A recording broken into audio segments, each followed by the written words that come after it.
So, on this Sunday morning talk, in a few days before the holiday of Thanksgiving here in the United States, I want to talk a little bit about Thanksgiving, gratitude, thankfulness. I love the expression Thanksgiving because it kind of implies or kind of contains within it both giving and receiving. We give thanks for the benefits we appreciate and the benefits we receive, and then we give the thanks. And this wonderful circularity, mutuality of giving and receiving. And sometimes it's just a delight to receive thanks for something.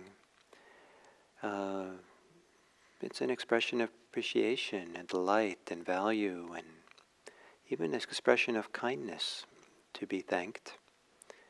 And sometimes, of course, the thanks can be overdone and maybe come with complicated baggage.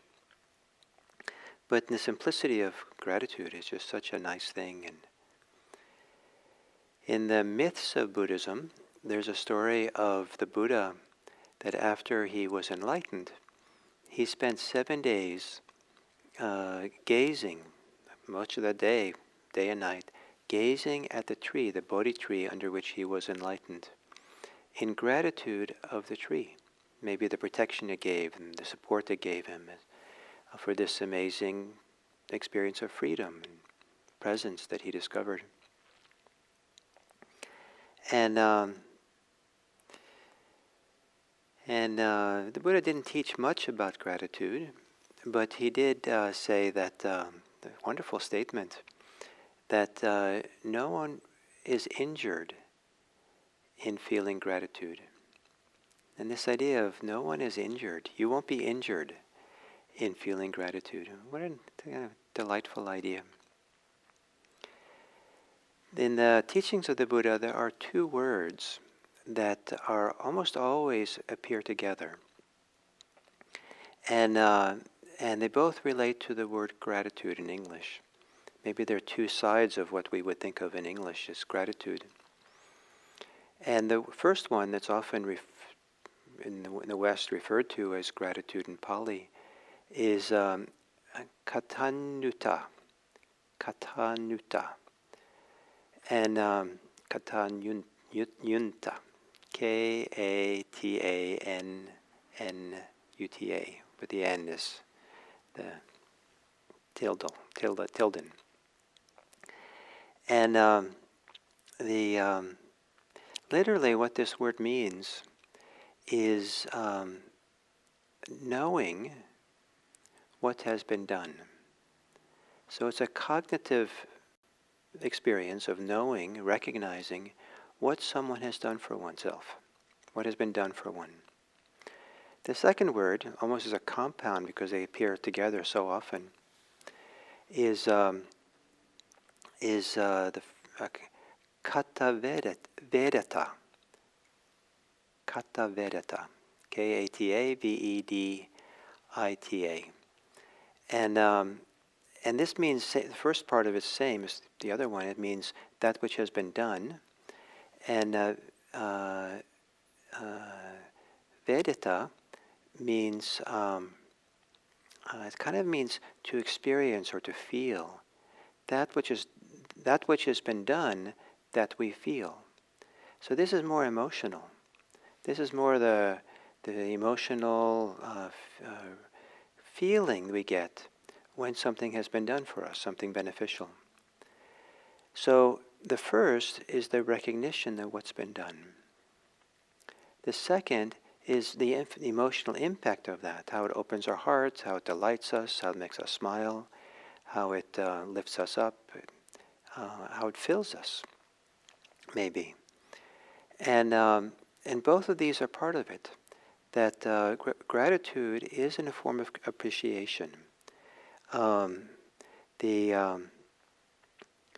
The dictionary definition that I have is gratitude is the quality of being thankful readiness to show appreciation and to return kindness.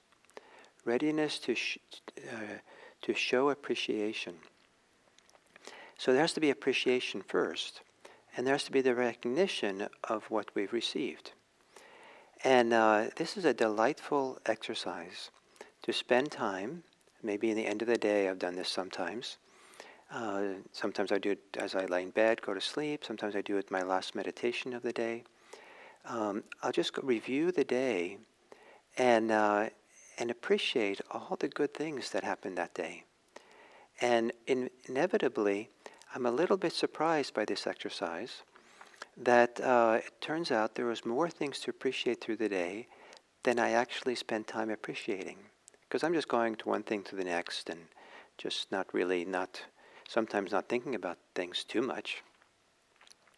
And then to review the day and say, well, and, I did it recently, and last week I did a retreat, and so at the end of the day I did this exercise, and I kept going, wow, wow, wow. And they weren't like dramatic things, they were just small things, but that I could feel and appreciate. And it's a wonderful exercise. And the idea of doing it is not to do it kind of forcefully or artificially or pretend things are better than they are. The idea is to really reflect on what we genuinely and easily appreciate. And it's a skill that's developed over time because there's a lot of things going on in daily life that maybe we generally kind of take for granted and don't think about. Then when we start kind of reflecting in this way, we start slowly, maybe over time, we reckon, oh yeah, there's that too, and realizing there's more and more people to appreciate, more things to appreciate that we get. And then from that appreciation, one of the things that we gather, what comes from that is gratitude, as a feeling of thankfulness. And gratitude can be an expression that is not expressed, and it's just something we feel inside. It's one of the most common emotions I have at the end of a meditation session. I feel both great appreciation and I feel gratitude. And it's not something that I'm working on to have. It just kind of wells up for me at the end. And one of the reasons I like to bow at the end of a meditation practice is to give expression to that. It doesn't have to be expressed, but it's so nice to, it's like my system wants that energy to flow out or not be bottled up or something. And so this kind of bow is a very simple expression of appreciation and gratitude for me. And it's one of the reasons I like the Buddhist custom of bowing, because it seems like a whole body kind of coming together and kind of the hands together, whole body kind of coming together to appreciate. So the appreciation is like more embodied, more complete than simply saying to someone, I appreciate you. And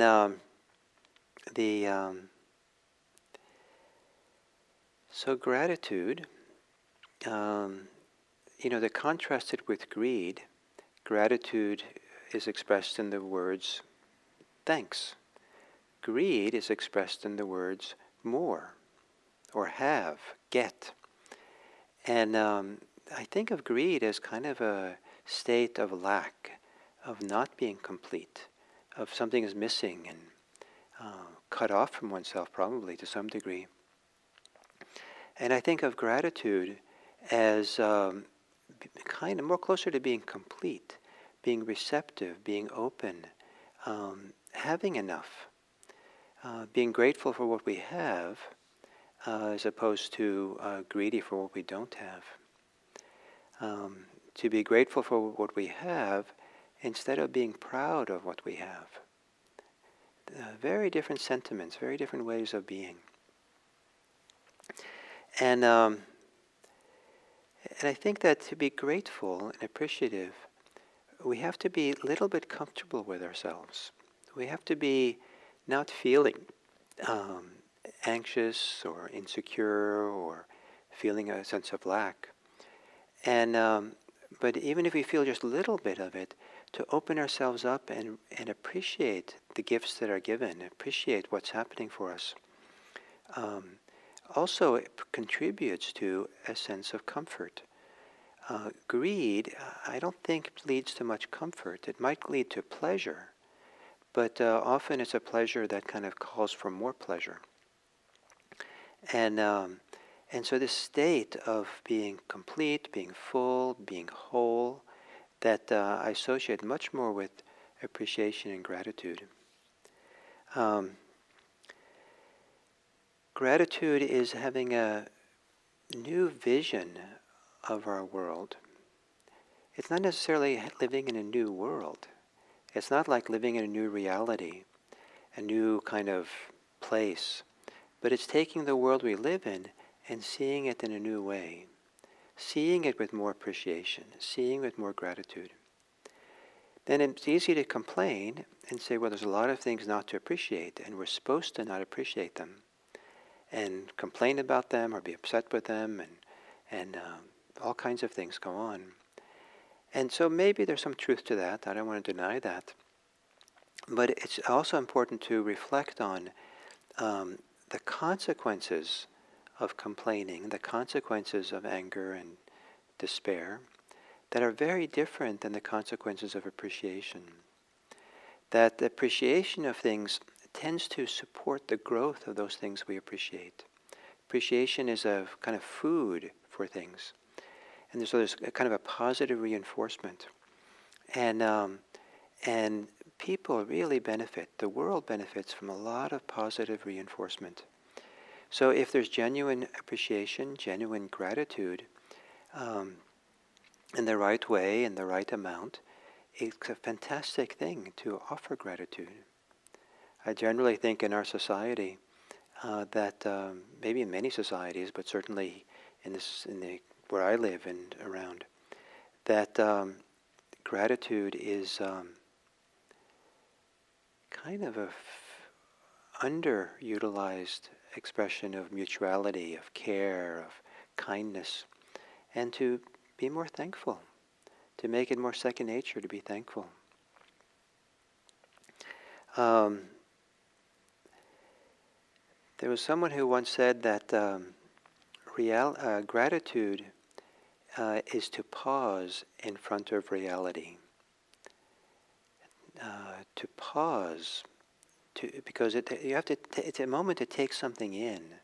If we're always going and getting and wanting or running away, there's very little opportunity to appreciate.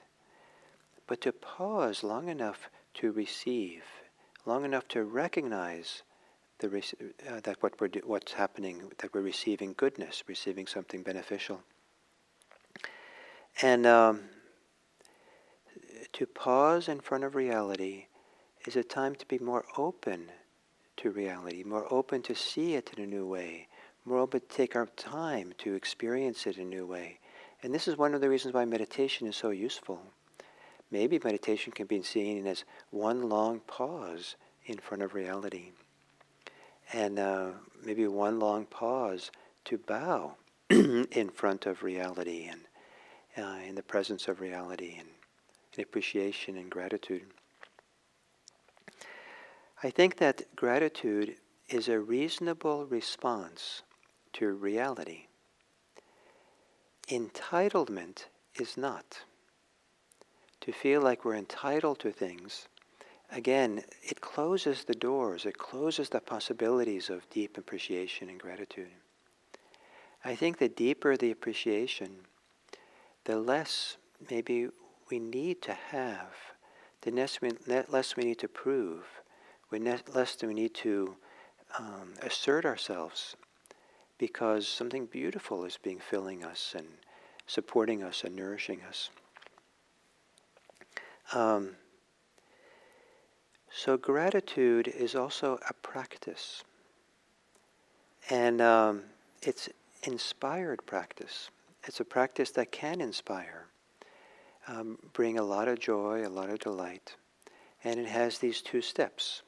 First, we have to recognize, know what it is that we've received, and then we appreciate that with with an emotional feeling. And what exactly the emotional feeling is of appreciating what we have received maybe varies from time to time, situation to situation, from person to person. But maybe it's something that makes the heart sing, that makes the heart feel overflowing, makes the heart feel delighted, and that allows something to kind of open and feel complete. It's a wonderful, anyway. So to practice it, gratitude is a choice. And I know when I was younger, the idea of exercising choice to me seemed artificial. It seemed like I should just go along and just be present for things as they are. But that's a choice too. And there is a natural way, naturalness to choosing to focus on what we appreciate. Partly as a counter to the strong tendency many people seem to have towards a negative bias towards things. And so instead of a negative bias, to choose a positive bias. And initially it might be a choice that takes a little bit of work and you have to remember to do it.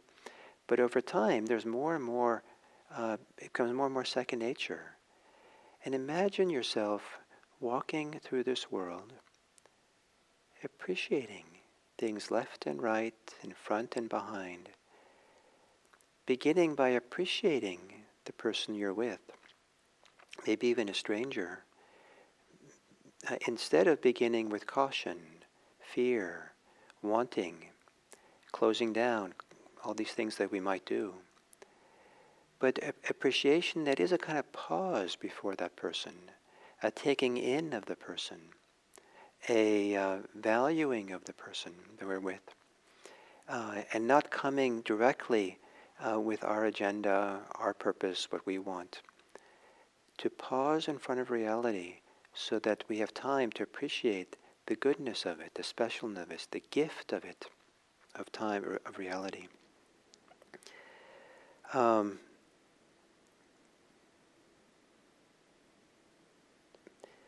So part of the reason to practice gratitude, appreciation, is that the receptivity, the pause, that entails,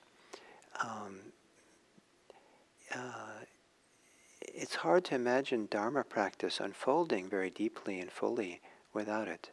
To practice the Dharma is also, in a certain way, to pause in the midst of reality. It's also to be receptive to something. And many people that I know, including myself, as Dharma practice has developed, all the goodness that comes from it has really felt like a gift. Rather than something that I orchestrate, that I deserve, that I've done, that I make happen, and look how great I am, the deeper I'm impacted by the Dharma, the more I feel it's a wonderful gift. Even states like concentration. I don't take them for granted that I can get concentrated, but when I do, I just go, wow, what a great gift. I just received this wonderful thing. And now let's appreciate it and open to it and experience it some more. So to take time to exercise the choice of being appreciative, recognizing what's been done for us, and I mean, there's most of what we see and touch, those of us living in developed, civilized, urban environment, someone has touched, someone has designed, someone has built, someone has placed there. And even if it's the slightest little way in which we benefit from it being there, the sidewalks we walk on, and someone has laid the sidewalks down, made it easier for us to walk safely rather than walking in the street. As much as some of us might have some questions and maybe a little caution around the whole world of technology, we benefit so much from electricity and electrical lines and all these kinds of things that we have. And it's so easy to take the whole day for granted when the whole day we are the beneficiary of so much that's been done for our well-being.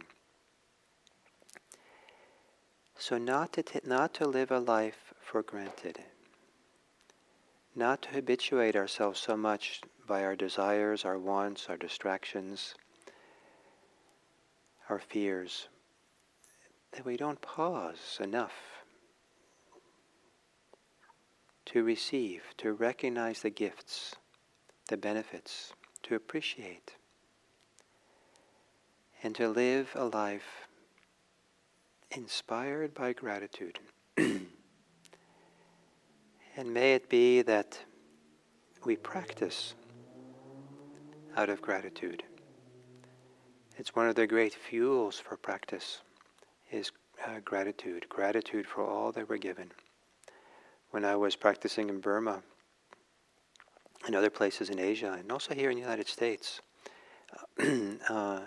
I've been the recipient of people's support, one way or the other, for my practice. And it's just been a delight for me to give myself over a little bit more to my practice, to want to practice, sincerely, to be worthy of the gifts that I got, out of gratitude for the gifts that I got. And so I mentioned Burma because I remember there was an older lady who came and gave me a little bit of chocolate. She seemed quite poor to me, but she wanted to support the foreigner who was practicing in her country. And she gave me a little piece of chocolate. And I was so inspired by this woman making this little act of generosity. And I went back to my room to continue my day's meditation. And I felt kind of fueled and buoyed from her generosity, and really wanted to practice even more, better in a sense, in a good way, to be worthy of that, to really continue that way. So, two sides of gratitude, Buddhist idea of gratitude. One is to recognize what has been done for us, and the other is to have that impact our heart, our emotional life, our feelings, to have a feeling from that. And then we add to that a third part that's optional and needs to be done with some wisdom, and that is to express that gratitude. Thank you. So I certainly want to thank all of you, and thank you for this Sunday sittings, and I really feel supported, I feel inspired that you all come and we have this time together Sunday morning to sit and explore the Dharma. And it's a great benefit for me in my life, and I want to thank you, and I look forward to seeing you next week. And I thought that next week maybe we could have a community meeting afterwards, and I'll post the Zoom address closer to the time, and then I'll put it up in the What's New section of IMC and the IMC calendar, and also it'll be on the chat here, so there'll be different ways of getting the Zoom link. But when we finish here around 10:30 next week, then we can have a community meeting, and I can answer questions or have some discussion, and we'll do some breakout groups as well, so you get to meet each other and talk and such things. So thank you, and I wish you all well.